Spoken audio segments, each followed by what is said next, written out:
The motoring world is in mourning. Beloved television presenter, journalist, and car expert Quentin Willson has died at the age of 68, following a brief but valiant battle with lung cancer. He passed away peacefully on November 8, 2025, surrounded by family and loved ones. For decades, Willson was a familiar face in British homes, the calm, witty, and passionate man who made us look at cars not just as machines, but as living, breathing pieces of history and art. From Top Gear to Fifth Gear, from print columns to campaigns that changed government policy, his voice was one of authority, intelligence, and authenticity. The world of motoring journalism has lost one of its finest storytellers, and television has lost one of its true gentlemen. Biography. Quentin Willson was born on July 23, 1957, in Leicester, England. He was a twin and the son of Professor Bernard Willson, a brilliant mind who served as the first codebreaker at Bletchley Park to decode the Italian Navy's Hagelin C-36 code machine during World War II. That legacy of intellect, curiosity, and precision ran deeply in Quentin's blood. Growing up in a household that valued logic and learning, Willson developed an early fascination with cars not just as vehicles, but as reflections of design, culture, and innovation. Before he ever became a familiar face on television, he was a car dealer who built his reputation on honesty, expertise, and an encyclopedic knowledge of the industry. That hands-on experience became the foundation for a broadcasting career that would make him one of the most recognizable motoring figures of his generation. Career. Quentin's rise to fame began when he joined the BBC in 1991, co-hosting the original version of Top Gear alongside Jeremy Clarkson. His charm and intellect added balance to the show's chemistry, making it a hit among audiences who loved both humor and car knowledge. Every week, viewers tuned in to hear Willson's detailed insights on used cars, a niche he turned into art. His segments became trusted guides for ordinary consumers who wanted to make smart, informed purchases. When the original Top Gear ended in 2001, Willson didn't slow down. He launched The Car's the Star and All the Right Moves, both of which he produced himself.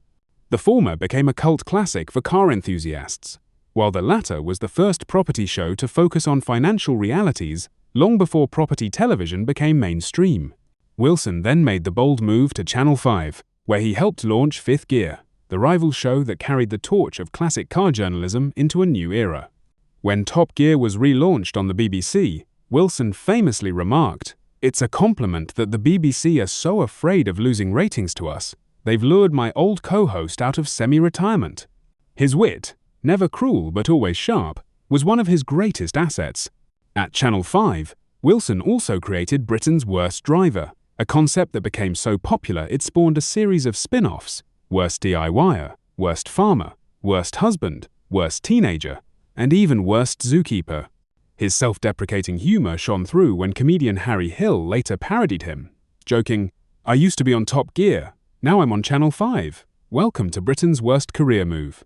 Willson took it in stride, because he knew he had built something that entertained millions. In later years, he appeared frequently on BBC Breakfast, Daybreak, and Channel 4 News, offering insight into everything from winter driving safety to the highway code. In 2015, he returned to Channel 5 to host The Classic Car Show, a production that beautifully captured his lifelong love for timeless automobiles. Campaigning and activism. Quentin Willson was more than a presenter, he was a voice for fairness in the motoring world. During the 1990s, he took on the car industry itself, exposing how new vehicles in the UK were sold at artificially high prices compared to the rest of Europe. His public campaigning led to major changes, prompting the European Commission to intervene and create new block exemption rules to lower prices for UK consumers. In 2011, Willson became the national spokesman for FairFuelUK, one of the most influential fuel campaigns in Britain. Thanks to his relentless advocacy, the government deferred fuel duty rises worth billions of pounds, saving UK drivers countless amounts of money. He appeared before Parliament, stood in the House of Commons during debates, and became a respected voice in both media and policy. Though he resigned in 2021, citing environmental concerns with the group's direction, his decade-long work reshaped public policy and made fuel costs a mainstream political issue. Writing career. As an author, Quentin Willson's pen was as powerful as his presence on camera. He wrote regularly for the Sunday Mirror and published 10 books, many of which became must-haves for car enthusiasts. His titles, including Classic Cars of the World, Ultimate Sports Car, and the Quentin Willson Guide to Used Cars, reflected not just knowledge, but passion. In 2004, he was honored as Motoring Writer of the Year, cementing his legacy as one of the finest voices in automotive literature. Personal life. Away from the cameras, Willson was known for his warmth, humor, and gentle charm. He lived a private life, grounded and thoughtful, far removed from the flashiness of fame. Friends described him as deeply loyal, a man who loved storytelling, jazz, and long countryside drives. His passion for classic cars wasn't just professional, it was emotional. He often said that every car had a soul and a story, much like people. That belief guided everything he created and wrote. Cause of death. Quentin Willson passed away after a brief illness with lung cancer. Despite his condition, he continued to work, write, and communicate with fans until his final days. His family confirmed that he faced his diagnosis with quiet courage and grace, never losing his sense of humor or gratitude for the life he'd lived. Family life. Willson is survived by his wife and children, who have requested privacy as they mourn the loss of their beloved husband and father. His family described him as our anchor-wise, funny, and endlessly curious. He made every day brighter. Those closest to him remember not the TV personality, but the devoted family man who cherished Sunday lunches, vintage cars, and long talks by the fire. Legacy and impact. Quentin Willson's legacy extends far beyond the screen. He taught millions how to look at cars not as symbols of wealth, but as stories of design and history. He challenged industries, influenced government policy, and entertained an entire generation. To this day, viewers still revisit his Top Gear segments, smiling at the calm professionalism he brought to a show often known for chaos. His Fair Fuel campaigns changed the economic conversation around transportation, saving drivers money and holding power to account.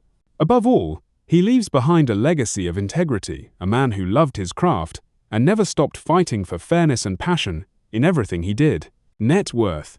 At the time of his death in November 2025, Quentin Willson's estimated net worth was around $2 million, accumulated through his television work, books, speaking engagements, and consultancy roles.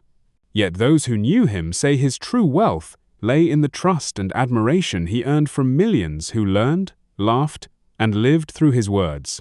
Emotional tribute.